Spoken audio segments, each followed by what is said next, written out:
Hello, everyone. Today, we're looking at something that touches every single one of us, no matter our job title or industry, communication at work. How many times have you left a meeting feeling more confused than when you walked in, or felt like your brilliant idea just vanished into thin air because you couldn't articulate it effectively? Let's start with the simple truth. Communication is the lifeblood of any organization, which you should have garnered from our weeks of content throughout this course. Without it, things simply don't get done. Drucker, 1954, as you should have read about in this week's article, said that the five functions of management, planning, organizing, staffing, leading, and controlling, are all dependent on communication. But here's the problem. We often struggle with it. Studies consistently show that employees feel their managers are lousy communicators, and managers often feel the same way about their employees. Why is something so fundamental, so learnable, such a persistent challenge?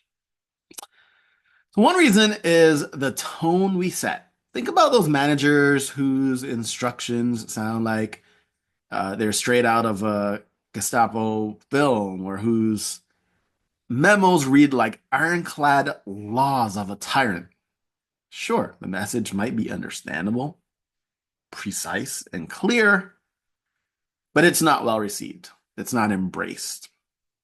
Asking an employee to do something versus telling them can achieve the same result, but asking avoids the resentment that telling often creates. Employees want to be treated with respect and dignity. When managers set a tone of respect in their communications, they cultivate a more productive and supportive workforce. Now, let's talk about the organizational grapevine. We've all heard of the grapevine before. It's one of the most common and often most reliable forms of communication at work. People talk, we know this, and they love to talk. The key is to ensure that the information circulating is valid. When employees know that the manager is given valid information and is available to listen, they don't need to seek information elsewhere. The grapevine will always exist. I don't think there's any way around it. But its impact can have a positive, its impact can be positive if the facts are readily available. Clutterbuck, 2000, who you read about as well in this week's article, states that the smooth functioning of a workplace is dependent on cooperation between coworkers, and in order to cooperate well, coworkers need to be able to communicate effectively. Good communication must also exist within and between the team as a whole and the rest of the company. So, what happens when communication breaks down? Your bottom line suffers. Office productivity decreases, morale plummets, and employee stress levels increase, leading to more sick days. So, identifying barriers to effective communication, whether cultural, physical, emotional, or personality based, is the first step to creating a calmer, more welcoming workplace where people feel a sense of belonging. Listening is just as important as speaking. Jablin and Putnam 2001 report that listening is just as important as speaking when it comes to communication. The manager who is a good listener is more likely to have employees who help identify and solve work-related problems. The reason is not surprising. Just as we like to have our boss hear and respect our ideas, our employees want us to hear and respect their ideas. Organizational leaders must teach and hone the art and science of listening to enhance organizational communication. Whenever I encounter organizational problems caused by communication issues, I'm reminded of that famous line from the movie Cool Hand Luke. What we have here is a failure to communicate.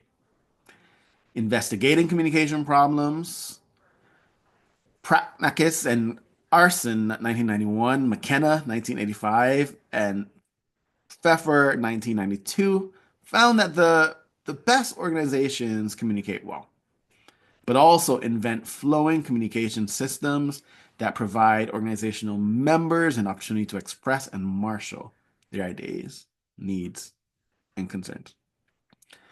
Bad communication practices cause a majority of our work problems, not to mention the problems we face at home and in our personal interactions. We either pass along the wrong information or we fail to pass along valuable and correct information. Relationships thrive on communication. Communication has evolved rapidly from face-to-face dialogue to sophisticated technology like email, text messaging, social media, video conferencing. And these tools have made it easier to communicate, but they've also become less personal and consequently often misunderstood. And I believe we have traded effectiveness for efficiency. We are people and we love to talk. For a group of people to be an organization rather than a random collection of individuals, they need to communicate with each other, understand what each other is doing, and coordinate their activities.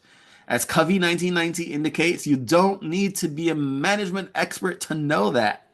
The more effective the communication, the more efficient and productive the people and their activities will be. A well-organized workplace features openness and transparency throughout the levels of the company, so everyone is clear about their role and purpose at work and how it affects the work of others. Good leaders know that providing a culture of openness and interpersonal relationships will create an environment and culture of trust and the ability to shed dysfunction and the likelihood of people misunderstanding each other, thus providing a true ability to communicate amongst others at every level of the organization. But let's be realistic. Communication is complex and multidimensional, with plenty of room for conflict and misunderstandings.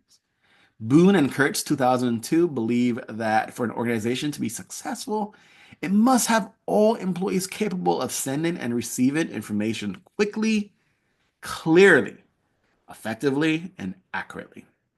Mistakes caused by miscommunication create damage that may cause good customers and key employees to say adios. So let's look at some practical solutions to end this. Persuasion is a learned skill. You don't need to be born with a gift for persuasion. It's about understanding your audience, knowing your facts, and tailoring your message to resonate with their needs and interests. Managers must talk to their employees. It sounds simple, but it's crucial. Managers need to interact with employees, ask questions, and share information about the company's vision and goals. This creates a sense of we-ness and inspires commitment and a sense of belonging. Enhance management by walking around. Get out of your office. Mingle with your team. Work alongside them. And be available to answer questions and address concerns. Address perceptions head on. If employees perceive you as unapproachable, take steps to change that. Be open to feedback, encourage dialogue, and show genuine interest in their well being. Balance technology with human connection. While electronic communication is efficient, don't underestimate the power of face to face interactions. Foster a learning organization. Encourage knowledge sharing, creativity, and open discussion. Break down the mindset that hoarding information is power. Prioritize communication skills education. Invest in training programs to improve organizational, leadership, and interpersonal communication skills. And communicate bad news with empathy and transparency. Be clear, concise, and honest, but also show respect and concern for those affected. So, in summary, people are people and they want to be talked to and treated like individuals that matter. When managers interact with their people every day, they learn a great deal more than sitting in their office with their door closed. Ultimately, effective workplace communication is about building connections, fostering trust, and creating a culture where everyone feels valued and heard. It's not always easy, but it is always worth it.